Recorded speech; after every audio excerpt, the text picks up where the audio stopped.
সরকারি চাকরিতে কোটা সংস্কারের দাবিতে চলমান আন্দোলনে আজ মঙ্গলবার দেশের বিভিন্ন স্থানে আন্দোলনকারীদের সঙ্গে পুলিশ ও ছাত্রলীগ নেতাকর্মীদের সংঘর্ষ হয়েছে।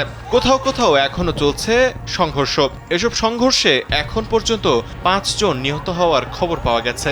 এর মধ্যে চট্টগ্রামে 3 জন, ঢাকা ও রংপুরে 1 জন করে নিহত হয়েছেন। নিহতদের মধ্যে 2 জন শিক্ষার্থী, 1 জন পথচারী এবং বাকি 1 জনের পরিচয় এখনো জানা যায়নি।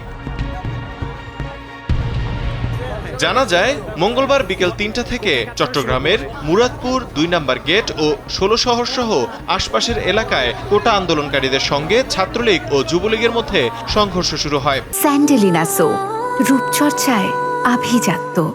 দফায় দফায় চলা এই সংঘর্ষে ওয়াসিম, ফয়সাল আহমেদ শান্ত ও ফারুক নামের 3 জন নিহত হন।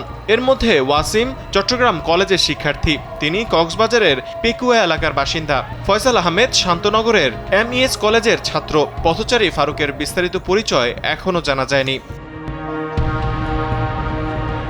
এদিকে রাজধানীর ঢাকা কলেজের বিপরীত পাশে কোটা আন্দোলনকারীদের সঙ্গে ছাত্রলীগের সংঘর্ষে অজ্ঞাতনামা এক যুবক নিহত হয়েছেন। মঙ্গলবার বিকেলে গুরুতর আহত অবস্থায় ওই যুবককে ঢাকা মেডিকেল কলেজ হাসপাতালের জরুরি বিভাগে নিয়ে আসেন এক পথচারী। পরীক্ষা নিরীক্ষা করে চিকিৎসক তাকে মৃত ঘোষণা করেন। চিকিৎসকের বরাত দিয়ে বিষয়টি নিশ্চিত করেছেন ঢামেক হাসপাতালের পুলিশ ক্যাম্পের ইনচার্জ পরিদর্শক বাচ্চু মিয়া।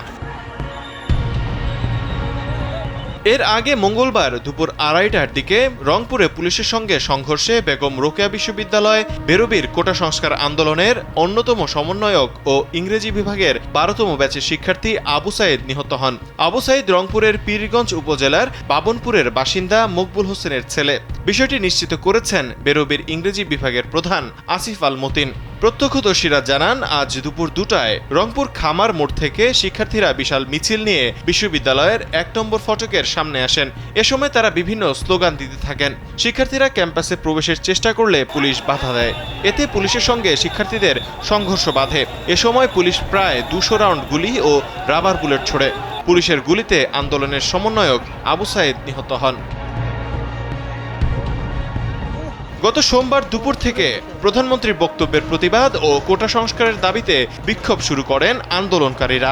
ঢাকা বিশ্ববিদ্যালয়ে তাদের সঙ্গে সংঘর্ষে জড়ায় ছাত্রলীগ। দিনব্যাপী থেমে থেমে চলা সংঘর্ষে 3 শতাধিক শিক্ষার্থী আহত হন। তৌহিদুল ইসলাম তারেক, কালবেলা।